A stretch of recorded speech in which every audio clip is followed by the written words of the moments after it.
Crime scene തുടരുമ്പോൾ പത്തനംതിട്ടയിലേക്കാണ് നമ്മൾ പോകുന്നത്. പത്തനംതിട്ടയിൽ പെൺകുട്ടിയെ കാറിൽ തട്ടിക്കൊണ്ടുപോകാൻ ശ്രമിച്ച കേസിൽ 2 യുവാക്കൾ പോലീസിന്റെ പിടിയിലായിരിക്കുന്നു. പ്രക്കാനം സ്വദേശി സന്ദീപ്, സുഹൃത്ത് ഇടപ്പരിയാരം സ്വദേശി ആരോമൽ എന്നിവരാണ് കോന്നി പോലീസിന്റെ പിടിയിലായത്. വാഹനം കാറിനു കുറുകെയിട്ടാണ് പെൺകുട്ടിയെ തട്ടിക്കൊണ്ടുപോകാനുള്ള ശ്രമം നാട്ടുകാർ തടഞ്ഞത്.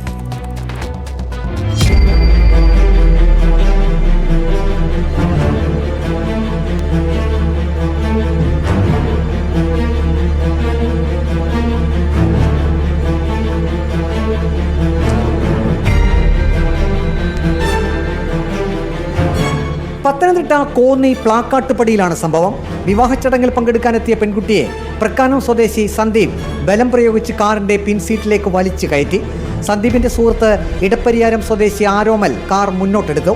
സംഭവം കണ്ട് പെൺകുട്ടിയുടെ ബന്ധു കാർ തടയാൻ ശ്രമിച്ചു. കാറിന്റെ ബോണറ്റിലേക്ക് വീണ ബന്ധുവുമായി കാർ 100 മീറ്ററോളം മുന്നോട്ട് പോയി.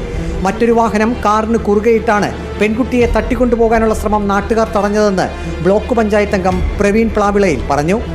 ഞങ്ങൾ വാഹനം മുമ്പോട്ട് വരുന്ന വഴിക്ക് തന്നെ ഈ കുട്ടിയെ വളരെ പെട്ടെന്ന് തന്നെ ബാക്കിലത്തെ ഡോറ് തുറന്ന് കൂടെ ഉണ്ടായിരുന്ന യുവാവ് ഈ വാഹനത്തിലേക്ക് തള്ളിക്കയറ്റുകയാണ്. ആ തള്ളിക്കയറ്റുകയും ഒപ്പം ഈ വാഹനം മുമ്പോട്ട് എടുക്കും. അപ്പോൾ ഞങ്ങൾ കുറച്ച് മുമ്പോട്ടങ്ങ് പോയായിരുന്നു. തിരിഞ്ഞ് പുറകിലേക്ക് നോക്കിയപ്പം ഈ പെൺകുട്ടിയുടെ കൂടെ ഉണ്ടായിരുന്ന മറ്റൊരു യുവാവ് ബഹളം വെച്ചുകൊണ്ട് ഈ വാഹനത്തിന്റെ ബോണറ്റിലേക്ക് ചാടി പിടിക്കുകയും ആ ബോണറ്റിൽ ആ പയ്യൻ തൂങ്ങിക്കിടന്നുകൊണ്ട് തന്നെ ഈ വാഹനം വളരെ വേഗത്തിൽ മുമ്പോട്ട് വരികയും ഞങ്ങൾ സഞ്ചരിച്ചിരുന്ന വാഹനം വളരെ പെട്ടെന്ന് തന്നെ റോഡിന് ക്രോസ് ഇട്ട് ഈ വാഹനത്തെ തടഞ്ഞു. നാട്ടുകാർ വിവരം അറിയിച്ചതനുസരിച്ച് കോന്നി പോലീസ് സ്ഥലത്തെത്തി സന്ദീപിനെയും ആരോമലിനെയും കസ്റ്റഡിയിലെടുത്തു. പത്തനംതിട്ട കോടതിയിൽ ഹാജരാക്കിയ പ്രതികളെ റിമാൻഡ് ചെയ്തു.